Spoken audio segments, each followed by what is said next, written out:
We will now do the 6 qigong exercises. What are qigong? In Chinese, qigong has 2 words. The first word, qi, means a life energy circulating inside your body. The stronger your qi is, the stronger you are and the healthier you are. Gong, the second word here, means a form of exercise. So these qigong exercises are special breathing techniques aimed at improving your qi and postures. It is very beneficial for mental relaxation, and it's also very important at building a good foundation for Tai Chi training. Number 1, the posture of infinity. At the beginning of all basic exercise, you start with open feet, which means your feet are separated by shoulder width and parallel to each other. Relax, get yourself ready, cleanse your mind, don't think of anything except what you're going to do.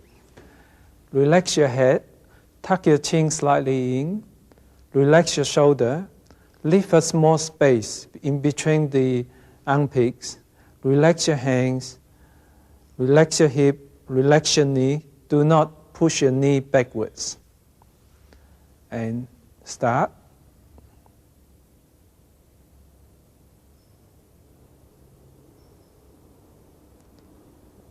Bring your hands up slowly as though there's 2 balloons lifting them up. And as you bring it up, just as slow as your hands move out, breathe in slowly.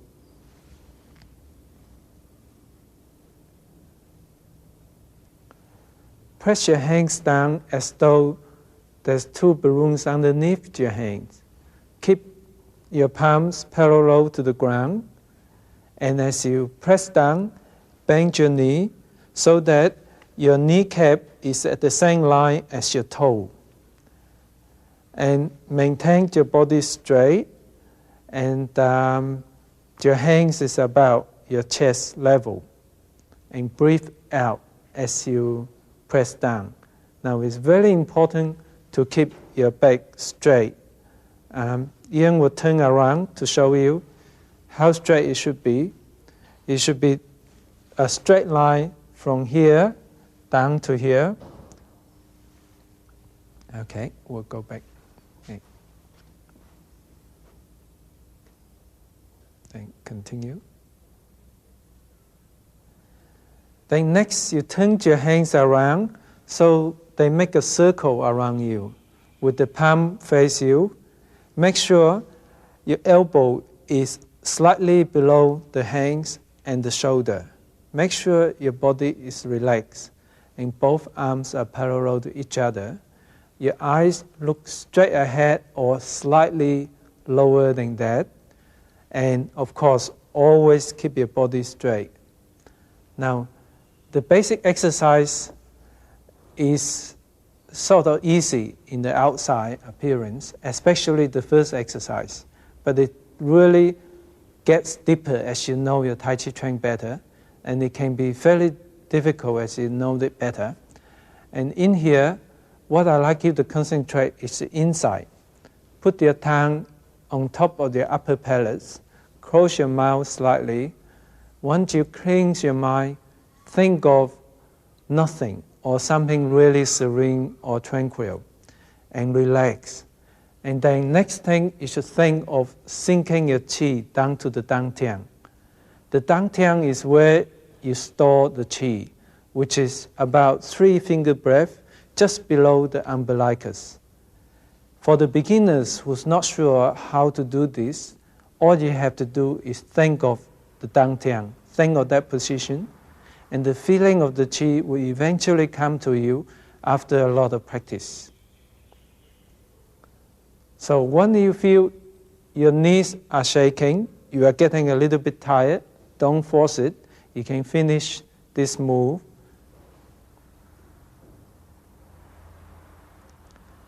Straighten your hands and bring it up to shoulder height again.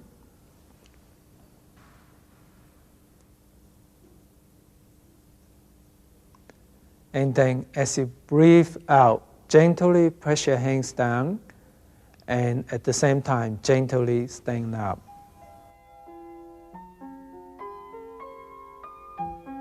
Number 2, the posture of expansion and contraction.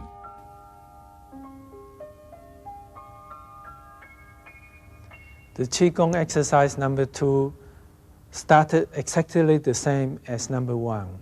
When you reach this position, relax, get ready,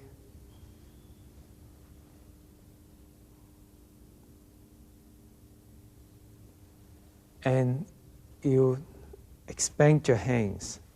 As your hands open against each other, imagine there is an invisible magnet attracting your hands. So you have to open your hands against some mild resistance.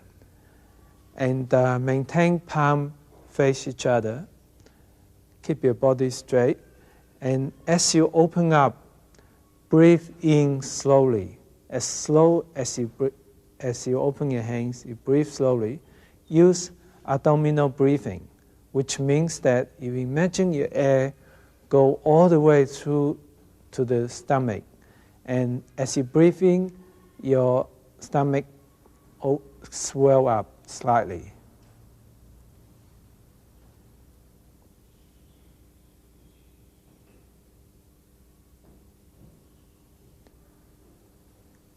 Now then, you press both palms against each other as though there is a mild resistance against it.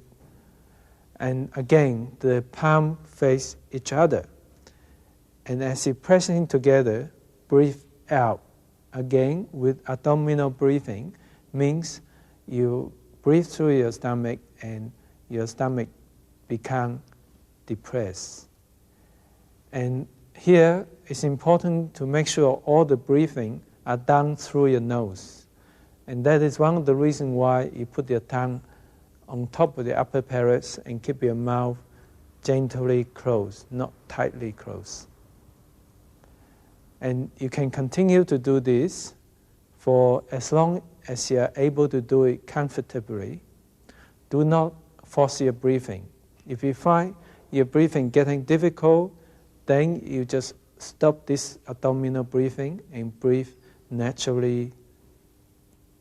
And once you have enough or feel your legs getting a bit tired, your breathing gets difficult, you can then finish off.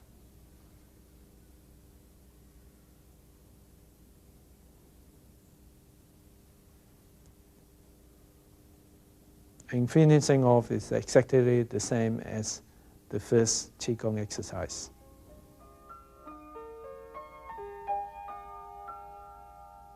Number 3, the posture of up and down. Again, the number 3 qigong exercise is the same as number 1. Bring your hands up slowly and breathe in.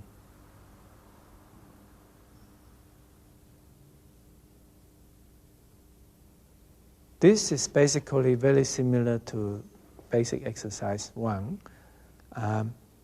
When you press your hands down, the difference is you bring your hands lower down to the umbilicus level, which means the belly button level. And as you press your hands down, breathe out with the abdominal breathing and maintain your body straight.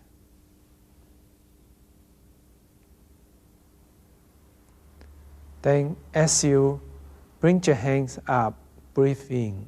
Now, one of the difficult things of this movement is to coordinate your hands and your knee. Once you press down with your hands, then you start bending your knee. And they both got to be done very slowly, gently, and you got to breathe gently too. And once your hands down to the umbilical level, your knee will be just in the right level, that the kneecap is at the same line as your toe. So it takes a lot of practice to coordinate that. And this can be done continuously for as long as you like. Do not, again, force your breathing.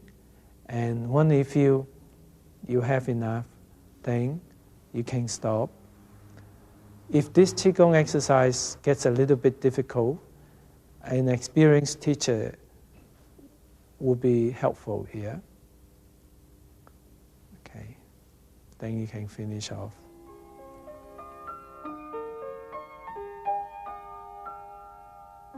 Number 4, the posture of playing the lute. Start it the same way. Bring your hands up.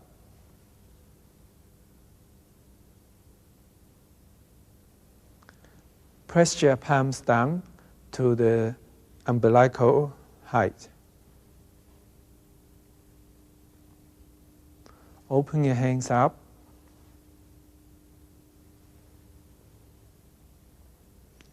Then with the movement of your waist, bring your hands together.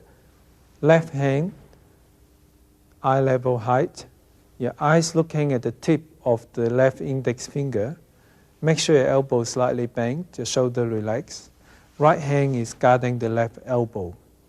And as you do this, lift your left foot up. Bring your left foot to face 10-30 position. And the left heel should be just a little bit in front of where the left toe was when it started. And when you reach this position, make sure your body is straight and relax, and use abdominal breathing. Staying as long as you like, but don't overdo it. When your thigh gets a little bit tight, you can finish off. When you finish off, bring your hands together to shoulder height. Be sure your knees still in the bending position.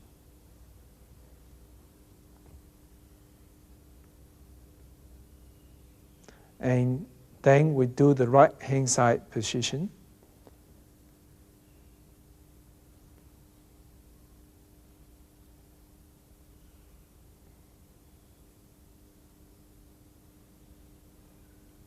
Basically, the right and the left hand is the same, except you are now facing the 130 position. And again, stay for as long as you like until your thighs getting a little bit tight, and then you can finish off.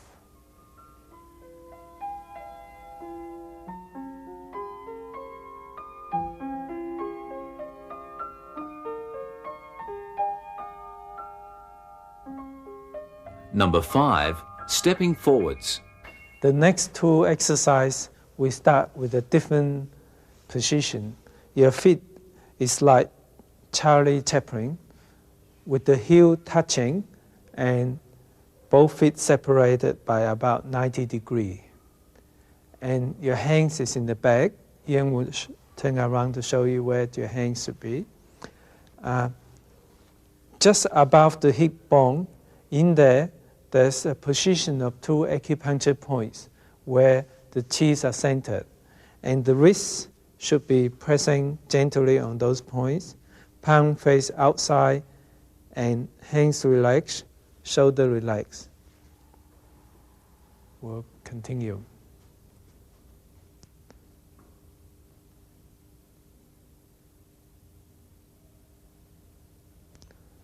Sink down by bending your knee down. Maintain your body straight, kneecap same line as your toe.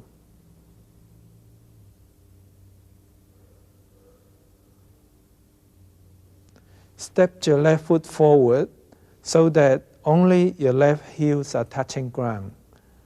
And you are stepping forward by a gentle curve, and both feet still separate by shoulder width, and the toes are facing straight away. Here, it's very important to keep your body straight.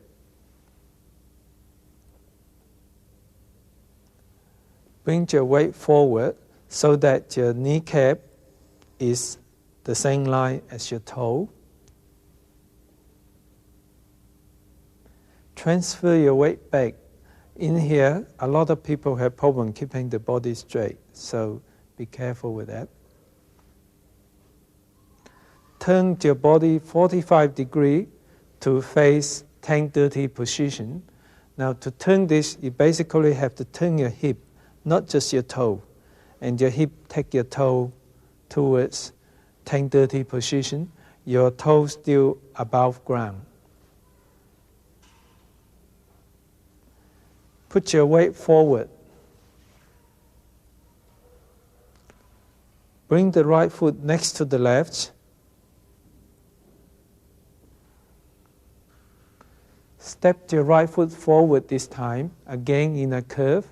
Again, keep the width of both feet, and the right toes facing straight forward. Weight forward.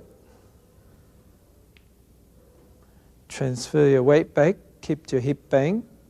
Turn your waist to 130 position. Put your weight forward. And bring your left foot next to the right, heel touching. Don't stand up yet, and then you stand up afterwards. Bring your hands down. I'll demonstrate the foot movements. First of all, bend down. Then bring your foot forward to the left. Be sure only your heel is touching ground. Then the weight forward. And when you transfer your weight back, make sure your hip is bent and your body is straight.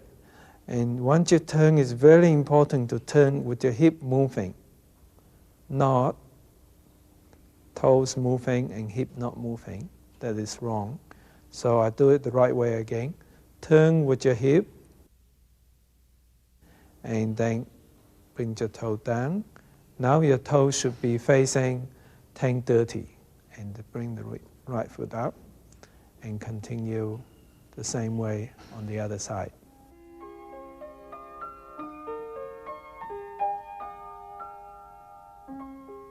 Number 6, stepping backwards. Again, we start with the same position as qigong exercise 5. Feet the same way, 90 degrees apart. And this time the hands are in front of you. Bring the left hand in first, and then put the right hand over the left, palm on palm. The hand's position is just below the umbilicus. And it is a good idea, according to the tradition. For men, the left hand goes in first, the left hand closer to your abdomen first. And for ladies, the right hand goes first, then the left.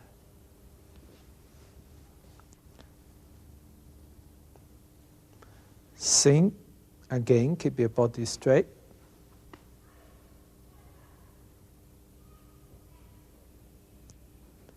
Here, step back with your left foot, step back in a curve, and with your left toe touch ground first.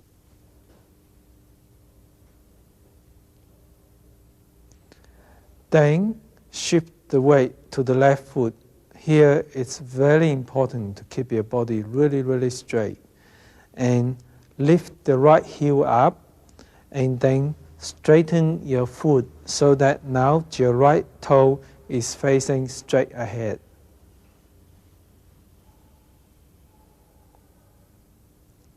Now bring your right foot in a gentle curve, pass beside the left foot to touch down behind you with the toes touch down first.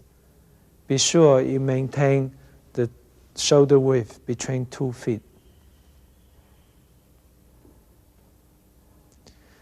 And again, sit back on the right side, lift the left heel up, and pivoting on the ball of the foot, straighten the left foot so that the left toes are facing straight forward. Join your feet together, then stand up and let your hands down. Again, this can be done continuously